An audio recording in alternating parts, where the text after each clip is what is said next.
Baik. Bismillahirrahmanirrahim. Assalamualaikum warahmatullahi wabarakatuh.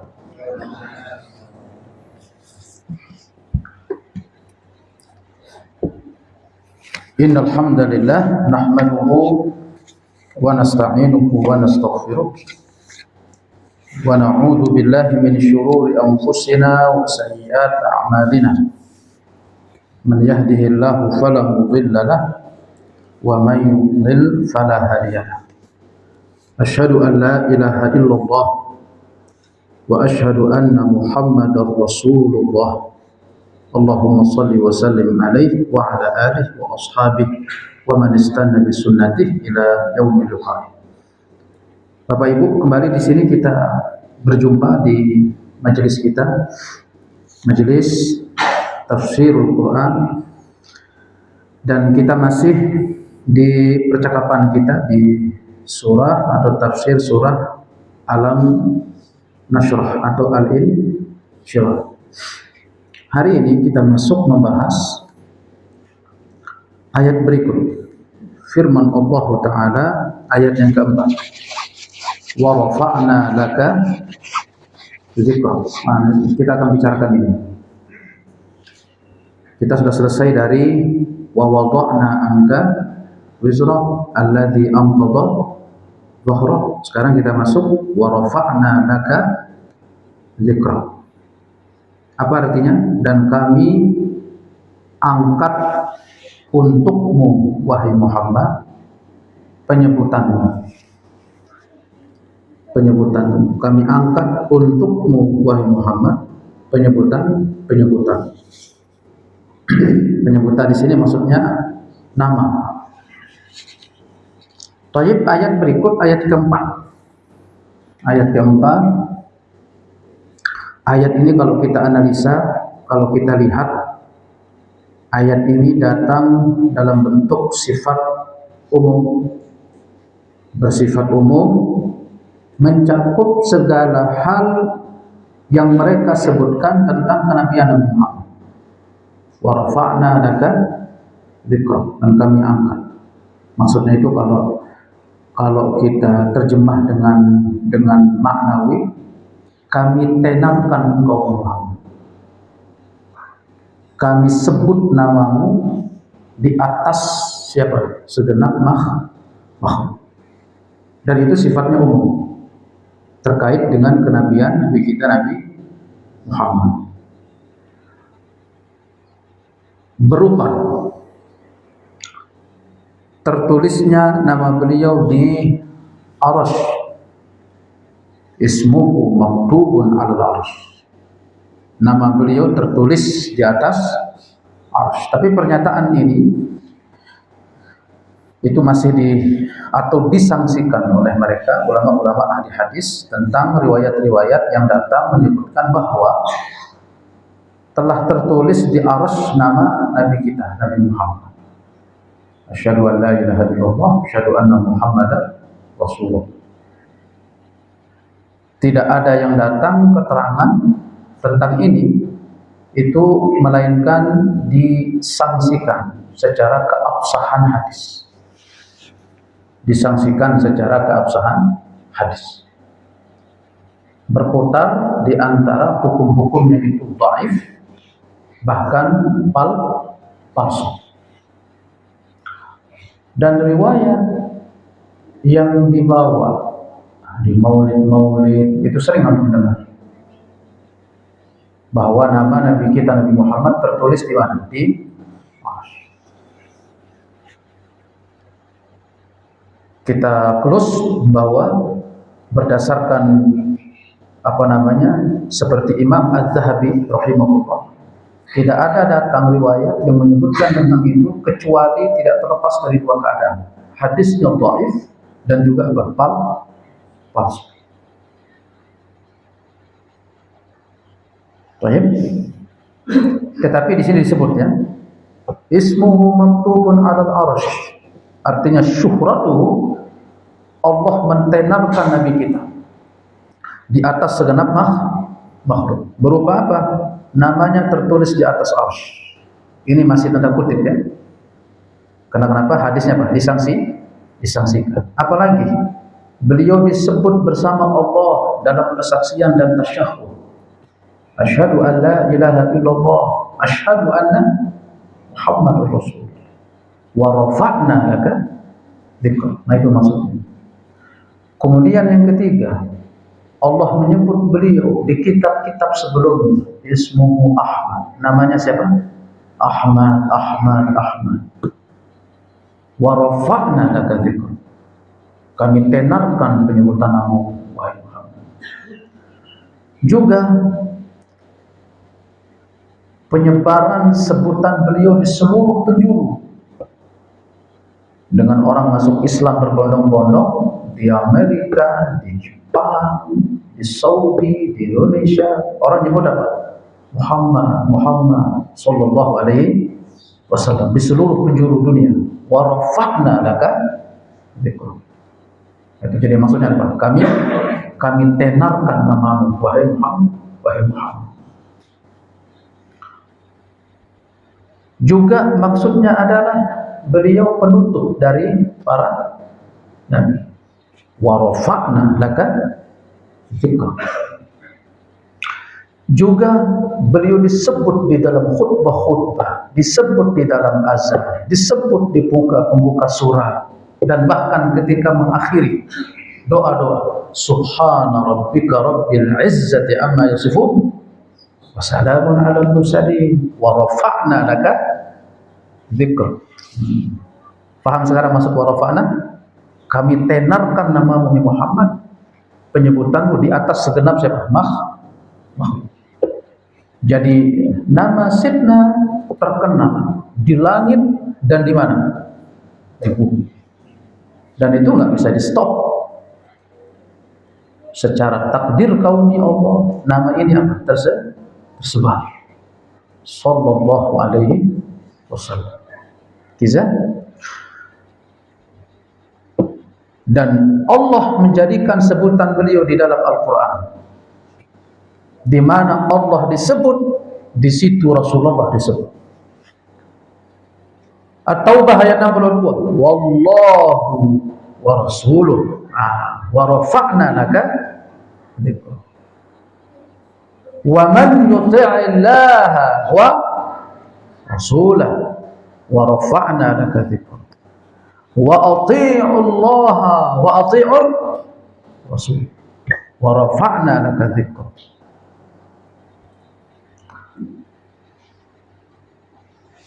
Juga disebutkan di beberapa keterangan wa yunadihi bismir rasul wan nabi hina yunadi ghayrahu bil ismi ya Musa ya Isa.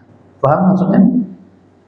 Dan lembutnya penyebutan untuk nama baginda beliau di ayat-ayat tidak disebut namanya. Kalau kita manggil orang disebut namanya dengan tidak disebut namanya, lebih halus mana? Disebut nama atau tanpa disebut nama? Tidak disebut nama. Apalagi antum panggil ustaz misalkan, sultan gitu kan. Enggak, kalau anak enggak apa-apa lah. Enggak baper kalau anak. Tapi kan ada orang dipanggil udah tua guru gede gitu kan. Dipanggil namanya kurang ajar gitu kan. Enggak tahu adab gitu kan. Karena nyebut apa? Nyebut nama. Dan Sayyidina di dalam Al-Quran tidak disebut namanya. Wa man yuti'illaha war rasul.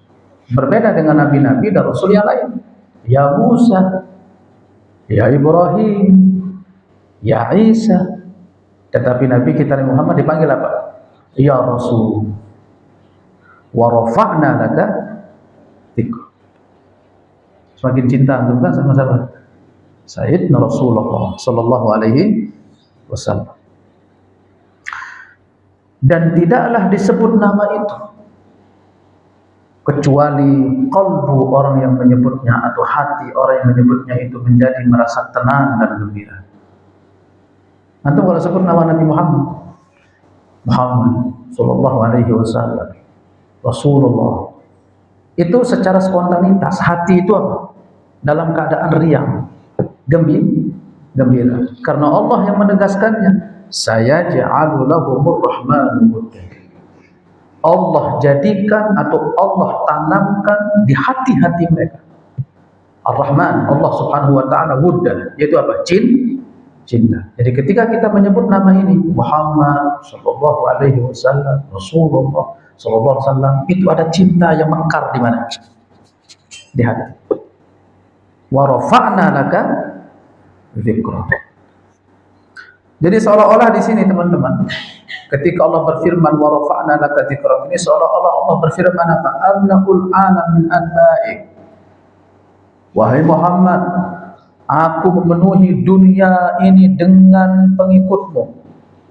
Kulluhum yasununa 'alaika wa yusalluna 'alaika wa yahfazuna sunnatak. Semua memujimu sallallahu alaihi wasallam, bersalawat kepadamu sallallahu alaihi wasallam, dan menjaga sunnahmu.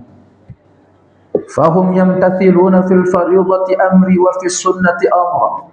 Mereka melaksanakan kewajiban karena perintahku dan melaksanakan sunnah karena perintah siapa? Rasulullah. Wa rafa'na laka dzikra. Makanya ya tidak terwujud makna wa rafa'na laka dzikra kalau kita hanya mencukupkan diri dengan yang wajib tanpa dibarengi dengan apa? Diringi dengan sunnah. Makanya ahlus sunnah itu harus ahlu dia. Disebut ahlu apa? Jangan ahlus sunnah tapi enggak ahlu. Jauh dari potret apa? Sunnah. Enggak ada sedikit pun nempel di fisiknya apa? Sunnah. Mengatakan dirinya ahlus sunnah. Isyuhazah. Ahlus sunnah. Kalau ngaku sebagai ahlus sunnah, aina'ah. Tapi kalau ahlus sunnah sejati ya perlu kita lihat lagi dari bawah sampai apa? Atas. Hanya untuk perkara apa? Perkara jenggot aja ribut. Padahal nabinya apa? Berjenggot.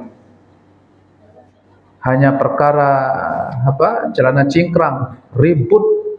Padahal celana nabinya itu di setengah apa? Setengah betis. Terus antum mengatakan ahlu, sementara dilihat dari bawah sampai atas enggak ada nempel apa? Sunnah Nabi Muhammad. Itu barangkali kalau kita ketemu sama Sayyidina bangun-bangun di padang mahsyar, ana ummatuka ya Rasulullah. Aku ini umatmu ya Rasulullah. Mana ciri-cirinya? Hah? Ciri-cirinya mana? Ternyata ciri-cirinya semua ciri-ciri apa? Tasyabbuh bil kufar. Dari gaya rambut, otak, cara berpakaian, semua apa? Cara orang-orang kafir. Ya takutnya antum keusir gitu, mau minum dari telaga bilang apa? Jangan apa? Jangan minum, kan sedih. Wa rafa'na laka dzikrak, menguatkan konsistensi, eksistensi apa? Sunnah. Setelah selesai sholat wajib, sholat sunnah apa? Ba'diyah. Setelah haji wajib, sunnahnya umrah. Setelah zakat wajib apa? Sedekah. Wa rafa'na laka dzikrak. Baru seimbang. Baik. Wa ja'altu ta'ataka ta'ati wa bai'ataka bai'ati. Apa lagi? Aku jadikan ketaatan kepadamu sebagai ketaatan kepadaku dan bai'at kepadamu sebagai bai'at kepadaku. Kan gitu kan? Ketika apa namanya? Yadullah fauqa aydihim. Tangan Allah di atas tangan siapa? Mereka. Ketika mereka dulu di perjanjian apa? Di perjanjian Sulh Hudaybiyah itu mereka berbaiat kepada siapa? Rasulullah. Bukan mereka berbaiat kepada Rasulullah semata, tetapi mereka juga hakikatnya berbaiat kepada siapa? Allah. Itu maksudnya.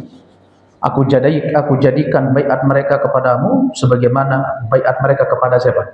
Kepadaku. Wa rafa'na laka dzikrak. Wa ja'altu ta'ataka ta'ati wa bai'ataka bai'ati. Ayatnya apa lagi? Man yuti'ir rasul faqad ata Allah. Siapa yang taat kepada Rasul, maka dia juga taat kepada siapa? Allah. Innal ladzina yubani'unaka innama yubai'una Allah. Sesungguhnya orang-orang yang berbaiat kepadamu, sesungguhnya mereka berbaiat juga kepada siapa? Allah. Wa rafa'na laka dzikr. La ta'nafus salatina min atba'ika. Para raja itu tidak merasa jijik untuk mengikutimu. Bal jara'atun li ajhalil muluki an yunassiba khaliqatan min ghairi qabilatik. Bahkan keberanian bagi raja-raja yang paling bodoh saja itu mengangkat khalifah dari luar keturunanmu. Jadi apa namanya?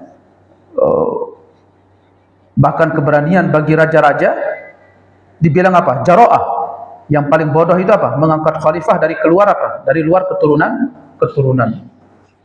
Karena nanti ada riwayat itu ya bahwa khalifah itu dari keturunan siapa? Suku Quraisy. Ya, baik. Khalifah, kalau raja ya beda lagi ya. Kalau khalifah begitu. Fal qurra'a yahfazuna alfaza manshurit. Qari itu, pembaca Al-Quran itu menghafal kalimat-kalimat wahyumu. Wa rafa'na laka dzikra.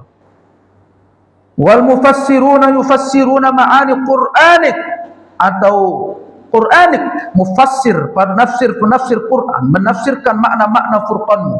Wal wu'azu yuballighuna wa'zaka, para penceramah menyampaikan wejanganmu. Qala Rasulullah wa rafa'na laka dzikra. Balil ulama'i wassalatin yasiluna ila khidmatik. Mereka para ulama, raja-raja, semuanya mengabdi kepadamu. Mengucapkan salam dari balik pintu kepadamu. Wa yamsahuna wujuhahum biturabi rawdatik wa yarjuna syafa'atik. Di mana kita lihat itu? Mereka mengusap wajah mereka dengan debu tamanmu dan mengharap syafaatmu. Raudhah apa? Rasulullah sallallahu alaihi wasallam belum pergi umrah, pergi haji. Wa rafa'na laka dzikra. Fa syarafuka baqin ila yaumil qiyamah. Maka kemuliaanmu tetap kekal hingga hari kiamat. Nah, paham sekarang maksudnya ya? Jadi bahasa kita secara ringkas, wa rafa'na laka dzikra apa artinya? Kami tenarkan engkau wahai Muhammad di atas segenap siapa? Makhluk. Dan itu kehendak atau kuasa siapa? Allah subhanahu wa ta'ala. Mereka bagaimanapun untuk meredupkan atau mematikan cahaya itu enggak akan bisa. Disitulah saya atau kita harus semakin yakin bahwa ada keterlibatan tangan Tuhan di dalam hal itu. Subhanallah, saya baca di beberapa literasi sejarah ya, memang ada yang mengatakan bahwa enggak ada nama Muhammad sebelum nama Nabi kita Muhammad. Tetapi secara sejarah ada menyebutkan bahwa nama Muhammad sebelum siapa? Muhammad. Tapi justru di situ keistimewaannya. Bukan hal yang istimewa bagi saya kalau tidak ada nama Muhammad kemudian ada nama siapa? Muhammad. Istimewanya di mana? Justru dulu ada nama Muhammad tetapi enggak terkenal. Tapi Muhammad asli jadi apa? Sallallahu alaihi wasallam.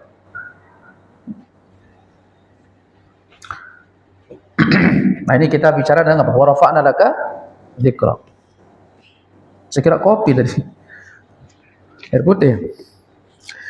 Sekarang kita coba lihat di tafsir yang lain. Wa rafa'na laka dzikra. Imam Ibnu Katsir rahimahullah.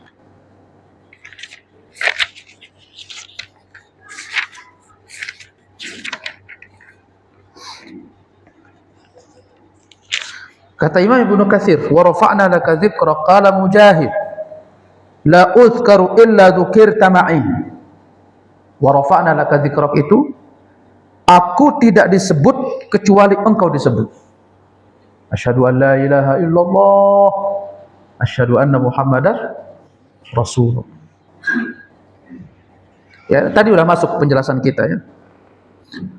Wa qala Qatadah, rafa'a Allahu dzikrahu fid dunya wal akhirah falaysa khatibun wala mutasyahhidun wala sahibu salat illa yunadi biha. Allah mengangkat penyebutannya di dunia dan akhirat. Tidak ada tukang khatib, orang bertasyahud, tidak ada orang yang salat kecuali menyeru di dalamnya apa? Asyhadu an la ilaha illallah wa anna Muhammadar Rasulullah. Qala Ibnu Jarir dengan sanad yang bersambung sampai kepada Abi Sa'id. Abi Sa'id ar-Rasulillah sallallahu alaihi wasallam annahu qala. Dari Rasulullah beliau bersabda, "Atani Jibril." Datang kepadaku siapa? Jibril. Faqala, lalu Jibril berkata, "Inna Rabbi wa Rabbaka yaqul." Sesungguhnya Tuhanku dan Tuhanmu berfirman. Ini siapa yang berbicara ini? Malaikat Jibril. Apa firman Allah? Kaifa rafa'tu dzikraka? Qala Allahu a'lam. Bagaimana aku mengangkat namamu? Bagaimana aku mengangkat namamu? Ini turun ayat apa? Wa rafa'na laka dzikra. Maksudnya Allah berfirman, kemudian disampaikan oleh siapa? Malaikat Jibril. Ya Muhammad, bagaimana aku mengangkat namamu? Apa kata baginda Rasulullah? Allahu a'lam. Allah yang maha apa? Mengetahui. Lalu Jibril menyampaikan, Allah berfirman, "Idza dzukirtu dzukirta ma'i." Kalau aku disebut, namamu juga apa?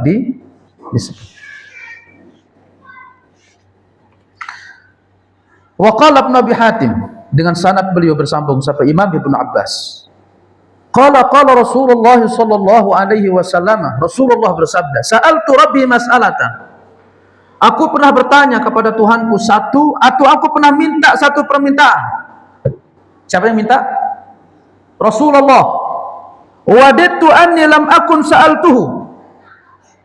Harapanku aku enggak pernah minta. Tetapi beliau minta kepada siapa? Allah. Apa permintaannya? Qad kanat qabli anbiya. Ya Allah, ini ceritanya ketika beliau Isra apa? Mi'raj.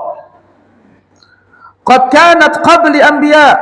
Ya Allah, telah diutus sebelumku para nabi. Minhum man sukhirat lahu rih. Sebagian dari mereka diberikan kekuasaan atau diberikan kemampuan dapat apa? Dapat mengendalikan apa? Mengendalikan angin. Ini bukan avatar ya, bukan. Tapi dulu ada mukjizat itu bisa mengendalikan apa? Mengendalikan angin. Wa minhum man yuhyil mauta. Sebagian dari mereka juga diberikan mukjizat menghidupkan orang yang apa? Mati. Ini mukjizat siapa ini? Nabi Isa alaihissalam. Jadi ceritanya mungkin Rasulullah apa kayak? Beliau apa kayak? Beliau ingin mau minta gitu. Kira-kira kalau mukjizat saya apa gitu. Nah, kan ada nabi diberikan kemampuan mengendalikan apa? Angin. Bisa dibelokkan ke kanan, bisa dibelokkan ke mana? Ke kiri. Ada juga yang bisa menghidupkan yang apa? Yang mati. Ya Muhammad, apa jawaban Allah? Alam ajidka yatiman fa'awaituka. Bukankah aku mendapatimu engkau yatim, lalu aku rawat engkau, lalu aku jaga engkau, lindungi engkau. Qultu bala ya Rabb. Tentu ya Allah. Alam ajidka dhallan fahadaituka. Bukankah aku mendapatimu dulu enggak tahu apa-apa, lalu aku memberikan apa? Petunjuk. Qultu bala ya Rabb. Tentu wahai Allah. Alam ajidka ailan fa aqnaituka. Bukankah dahulu aku mendapatimu dalam keadaan kekurangan, lalu aku cukupkan. Tentu wahai Tuhan. Alam asyrah laka sadrak. Bukankah aku telah melapangkan dadamu? Alam arfa' laka dzikrak. Bukankah aku telah mengangkat namamu? Qultu bala ya Rabb. Tentu wahai Allah. Ternyata keutamaan di dalam surat Ad-Duha, ringkasnya boleh kita katakan lebih ampuh daripada tongkatnya Nabi siapa? Musa. Keutamaan atau mukjizat atau keutamaan yang Allah berikan kepada Sidna di surat Al-Insyirah itu lebih ampuh daripada apa? Menghidupkan yang mati. Mukjizat siapa? Nabi Isa. Tapi sebentar dulu, itu perkataan kita. Tapi kalau kita kira-kira seperti itu, kita juga nggak puas juga, pengen seperti Nabi siapa? Nabi Isa. Atau mungkin punya mukjizatnya lebih apa? Lebih besar daripada siapa? Nabi-nabi yang sebelumnya. Abu Nuaim meriwayatkan dengan sanad beliau sampai kepada Anas ibn Malik. Anas ibn Malik qala Rasulullah sallallahu alaihi wasallam. Rasulullah beliau bersabda, "Lamma faraqtu mimma amarani Allah bihi min amri samawati wal ardi qultu." Jadi Rasulullah bercerita, ketika aku telah usai dari perintah yang Allah perintahkan kepadaku dengan perkara langit dan bumi, ini ketika apa? Isra Mi'raj. Ketika telah usai, ya jalan-jalan ke surga, lihat-lihat neraka, enak Nabi sallallahu alaihi wasallam. Lalu aku berkata, "Ya Rabb, wahai Tuhanku, innahu lam yakun nabiyyun qabli illa waqad karramta." Sesungguhnya tidak ada nabi sebelumku kecuali sungguh engkau memuliakannya. Ja'alta Ibrahim khalila. Engkau jadikan Ibrahim sebagai apa? Kekasih. Wa Musa kalima. Dan engkau berikan Musa itu kesempatan untuk dapat berbicara langsung dengan engkau. Wa sakharta li Daud al-jibal. Dan engkau tundukkan untuk Nabi Daud itu apa? Gunung. Nabi Daud itu tinggal jelentiknya aja, gunung itu apa? Pindah. Alaihi salatu wassalam. Ini bukan avatar, ini bukan. Ini mujizat apa? Mujizat Nabi. Makanya nggak tahu avatar itu kayaknya nyontek dari apa kayaknya? Nyontek dari mujizat apa? Mujizat Nabi. Tahu avatar? Saya itu terus yang keluar di YouTube itu. Saya tahu, ternyata ada dulu ceritanya apa? Pengendali apa? 4 elemen katanya. Yang mengendalikan apa? Udara, terus apa lagi? Air, apa lagi? Bumi sama api. Ada-ada aja ya. Dan anak-anak milenial sekarang begitu nonton Avatar, percayanya luar biasa. Sampai ada anak-anak itu keluar main, "Aku Avatar ya." "Kamu Saka ya." Maksudnya sampai dia percaya benar gitu. Tapi diceritakan tentang mukjizat, enggak subhanallah. Nauzubillah anak-anak sekarang ini ya. Saya pernah cerita kan, ada anak-anak sekarang itu nonton, tahu antum film apa itu Iron Man ya? Ya, yang berubah-berubah itu tuh. Ya, sampai dibicarakan sampai berepisode-episode. Iron Man begini. Begitu dikasih tahu Rasulullah ketemu sama Jibril, dia bilang apa? Ketemu sama Jibril, percaya enggak? Subhanallah. Film percaya, isi kitab enggak apa? Enggak percaya. Sampai mana saya tadi? Ini kalau kita bicarakan Gen Z ini, innalillahi wa inna ilaihi raji'un memang ya.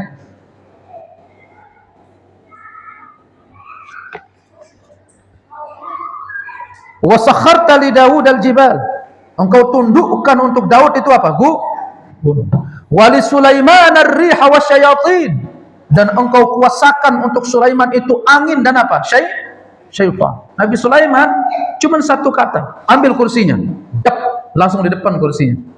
Subhanallah. Jadi ini yang disuruh siapa? Syaitan itu tunduk. Kalau kita yang tunduk atau setan yang tunduk? Wa ahyaita li Isa al-mauta. Dan engkau berikan kuasa untuk Nabi Isa dapat menghidupkan orang apa? Mati. Apa kata baginda Rasulullah? Fama ja'alta li.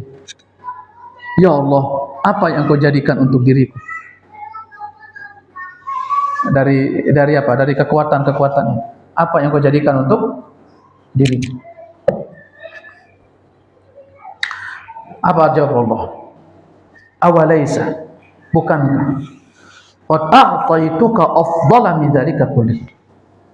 Bukankah aku telah memberikan engkau lebih agung, lebih utama, lebih mulia, lebih kuat daripada itu semua yang kamu sebutkan tadi? Ya Muhammad. Satu, inni la uzkaru illa dzukirta ma'i. Namamu tidak disebut kecuali namamu apa?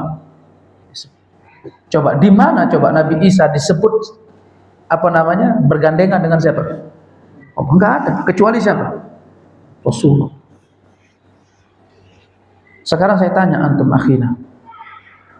Antum diturunkan rizki semua.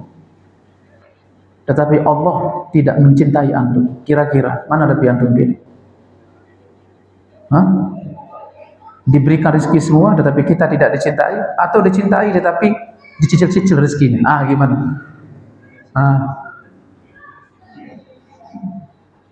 Tapi ya kalau kita pasti milih-milih yang apa? Yang jelek-jelek kita ambil. Nanti kalau udah kelilit baru minta sama siapa? Tuhan gitu. Jadi tongkat Nabi Musa dari telunjuknya Nabi Isa, kemudian kekuatannya Daud, itu nggak ada apa-apanya dengan nama engkau itu disebut bersama nama siapa? Nama. Wa ju'ilat suduru ummatika anajil yaqra'una al-Qur'ana zahirah wa la bu'tiha ummat. Dan aku jadikan pada dada-dada umatmu itu apa? Menyimpan Al-Quran. Mereka membaca Al-Quran dari belakang, maksudnya dari hafalan mereka, dan itu tidak pernah aku berikan kepada satu nabi pun. Jadi umat Nabi Muhammad menghafal wahyu Allah yang diturunkan kepada siapa? Rasulullah. Ada ceritanya Hafiz Injil, bahkan pendeta yang paling besarnya saja itu nggak hafal Injil. Sekiranya hafal dia Injil dia. Pendetanya sendiri nggak hafal apa? Nggak hafal Injil. Dan nggak ada istilah pesantren Nasrani ngafal apa? Injil. Di mana-mana kalau disebut pesantren tahfiz itu pasti tahfiz apa? Quran. Dan itu tidak diberikan kepada selain siapa? Rasulullah. Makanya saya katakan orang yang menghafal Al-Quran, dia telah masuk menjadi bagian mukjizatnya siapa? Rasul. Sekarang antum menjadi mukjizat atau enggak? Mukjizat? Mukjizat hafalan cuma surat apa? Surat An-Nas. Masih mending lah daripada enggak punya apa? Hafalan. Coba bayangkan anak-anak, ya bismillahirrahmanirrahim, alhamdulillah. Ini mukjizatnya siapa? Rasulullah. Makanya anak kalau kita di pesantren itu nggak berani marah sama penghafal Quran. Mereka itu bilang kalau marah, dibilang apa? Karena anak pernah ngajarin yang begini. Dia bilang apa? Ustaz, jangan marah. Saya ini mukjizatnya Rasulullah. Siap. Kalaupun dia melakukan pelanggaran, dia bilang apa? Murojaahnya anak itu kayaknya lebih sering daripada antum Ustaz gitu ya. Ini mukjizat perjalanan ini. Mukjizat siapa? Rasulullah sallallahu alaihi wasallam. Dan itu benar. Senakal-nakalnya santri penghafal Quran, saya rasa masih tetap lebih baik daripada orang yang enggak punya hafalan Al-Quran. Antum santai aja, anaknya nyantri, pulang-pulang agak berandal dikit gitu ya. Ntar nanti umur 30-40 balik lagi ke setelan awal. Ustaz, anak-anak nyantri, Ustaz, kok anak-anak kok nggak makin baik? Ya sabar. Ya, sabar. Ustaznya juga bukan malaikat untuk bentuk orang langsung seperti apa? Malaikat. Sekelas Nabi aja nggak berhasil memasukkan Islam paman-pamannya siapa? Abu Lahab. Apalagi kita bukan Nabi, bukan Rasul, bukan ulama, bukan wali. Sabar. Iya Ustaz ya, kok anak saya keluar dari pesantren kok bukan malah jadi makin rajin ya, bahkan telat-telat mulu. Sabar, terus diingatkan nasihat. Nanti di usia 30-40 akan kembali ke setelan awal, insya Allah. Itu berkah orang hafal apa? Banyak itu, contohnya banyak. Kita pernah punya santri muakalnya Masya Allah. Begitu dia berada di circle orang taat, paling nakal. Begitu dia ingin bebas pindah ke circle orang jahat, nggak tahan dia keluar. Saya tanya, kenapa kamu keluar? Dia bilang apa? Itu berandal semua Ustaz. Padahal dulu dia paling nakal di mana? Di tengah-tengah orang taat. Dia bilang itu berandal semua Ustaz. Itulah jiwa santri. Santri itu namanya juga orang hafal setiap waktu, setiap hari. Bosen Pak, capek orang hafal apa? Quran. Apalagi 3 tahun res ngafal Quran, nggak ada jeda. Nanti cuma istirahat hari apa? Hari Minggu lah. Itu pun cuma sekedar istirahat tidur, kemudian paling lari pagi, kemudian setelahnya main bola, malamnya aktif lagi baca apa? Al-Quran. Maka saya bilang sama santri-santri itu, 3 tahun kamu di sini, itu mungkin cukup untuk kontan membayar maksiatmu nanti kapan? Ketika kamu keluar dari apa? Pesantren. Ini kenapa kalau di dalam pesantren kan nggak ada apa? Nggak ada penjagaan. Namanya santri keluar dari pesantren, udah dikurung, dibuka dari kurungan. Ya seperti kambing keluar dari apa? Nah itulah makanya tuh bilang, kok santri kayak begitu ya gitu. Ya namanya manusiawi, punya nafsu, punya syahwat. Begitu dibuka kandangnya, liar. Baru dia lihat perempuan, baru dia lihat cewek gitu kan. Karena di pesantren itu hanya dia lihat siapa? Ya teman-temannya doang yang dia lihat. Subhanallah. Tapi biasanya nanti 30 tahun, 40 tahun, 50 tahun, dia akan kembali ke setelan awal. Jangan pernah merasa sia-sia kalau menyantrenkan anak itu. Sia-sia kayaknya anak Ustadz nyantrenin apa? Enggak ada sia-sia. Enggak ada sia-sia. Saya bilang apa? 3 tahun anak Anda berada di pesantren, itu semua akan direkam jejaknya jadi pahala di sisi siapa? Allah. Dan ingat Bapak saya, lebih memungkinkan mana orang untuk ikhlas? Orang yang baru pertama kali melakukan kebajikan besar dengan orang yang setiap hari sampai dia hilang rasa melakukan itu. Mana lebih mungkin orang untuk ikhlas? Tidak ada kepentingan-kepentingan tertentu. Mana? Model awal atau kedua? Yang kedua. Santri itu dia sampai hilang rasa sudah. Karena pekerjaan hari-harinya itu apa? Baca Al-Quran. Enggak ada potensi santri itu untuk riya. Riya apa? Orang dia setiap hari baca apa? Tapi beda orang nggak pernah baca Quran, tiba-tiba di masjid paling gede suaranya. A'udzubillah. Apalagi di situ mungkin ada calon apa? Calon menantu, calon mertua.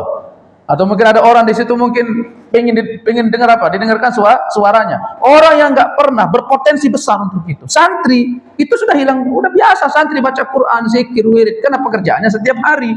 Jadi kalau tidak ada kepentingan kecuali karena untuk demi bacaan itu, 3 tahun dia lakukan itu, coba 3 tahun dia ikhlas membaca apa? Al-Quran. Saya rasakan lebih dulu dia masuk surga daripada siapa? Ayahnya. Atau daripada siapa? Orang tuanya. Makanya jangan pernah merasa menyesal menyantrenkan siapa? Anak. Nah, anak itu, penghafal Quran itu bagian dari mukjizat siapa? Rasulullah. Wa a'taituka kanzan min kunuzi arsy, dan aku memberikan engkau perbendaharaan dari perbendaharaan arasku. Apa perbendaharaan Allah di arasnya? La haula wa la quwwata illa billahil aliyyil azim. Nah, itu aras, itu perbendaharaan Allah itu yang tidak diberikan kepada nabi-nabi sebelum. Ini ucapan yang besar ini. La haula wa la quwwata illa billahil aliyyil azim. Itu kadang biasanya kita ucapkan kapan? Ketika azan kan? Hayya 'alas shalah. Ya. Ya kan? La haula wala quwwata illa billahil aliyyil azim. Itu riwayat dibawa oleh Imam Ibnu Katsir rahimahullahu taala. Sekarang kita masuk ayat berikut. Fa inna ma'al usri yusra.